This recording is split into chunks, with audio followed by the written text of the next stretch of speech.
আসসালামু আলাইকুম রহমতুল্লাহি ওয়া বারাকাতুহু। লেবাননের স্বাস্থ্য কেন্দ্রে ইসলির হামলায় নিহত হয়েছেন 12 জন। নিন্দা জানালো WHO। এই সেই লেবানন যে ইরান থেকে যখন ওই যে ফুস করে ছুড়ে, তখন কিন্তু আপনারা জানেন যে জর্ডানের আকাশসীমা দিয়ে এগুলোকে ভূপাতিত করা হয় সরকারি মাধ্যমে। আর লেবাননও তো সেম, অর্থাৎ আমাদের যে যা ওখান থেকে যদি আপনার ইসলিতে মিসাইল ছোড়া হয়, তখনও এই লেবানন কিন্তু সেগুলো ভূপাতিত করে এই কারণেই, যাতে করে ইসলি মানে হিজলি এদের ভূমিতে ওই মিসাইলগুলো না পড়ে। এখন লেবাননে হামলা করে বসলো, ভালো হয়েছে নাকি? আপনারা কি বলেন অবশ্যই কমেন্টে জানাবেন, আমার কিন্তু ভালো লাগছে শুনে।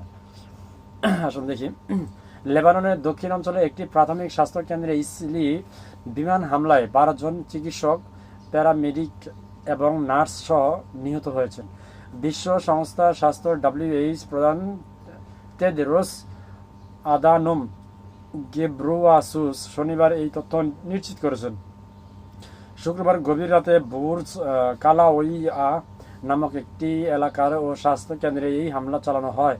WHO প্রধান এই ঘটনাকে মধ্যপ্রাচ্যের ক্রমবর্ধমান সংকটের একটি মর্মান্তিক মোড় হিসেবে বর্ণনা করেছেন এই WHO তার প্রধান।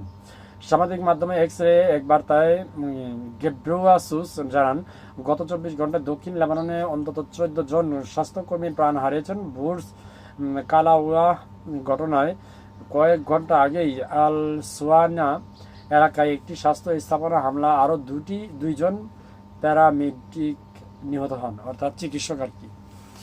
উল্লেখ্য, লেবানন সশস্ত্র গোষ্ঠী হিজবুল্লাহ বিরুদ্ধে হিজলির বর্তমান ব্যাপক বিমান হামলা চালাচ্ছে। এই অভিযানে এ পর্যন্ত 770 জনের বেশি মানুষ মৃত্যু হয়েছে এবং ঘরবাড়ি ছেড়ে পালিয়েছে কয়েক লক্ষ মানুষ।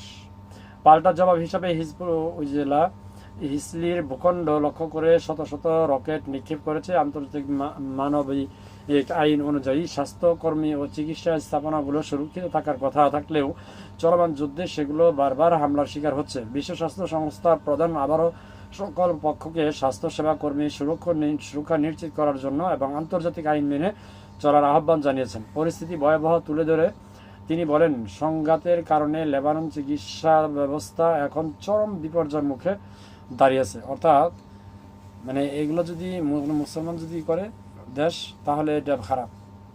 আর হিজলি বা যুক্তরাষ্ট্র এরা করলে সব ঠিক আছে, এই হচ্ছে এদের মানে নীতি। যাক, আল্লাহ তাআলা সবাইকে হেফাজত করুন। ভালো থাকুন সবাই। আসসালামু আলাইকুম।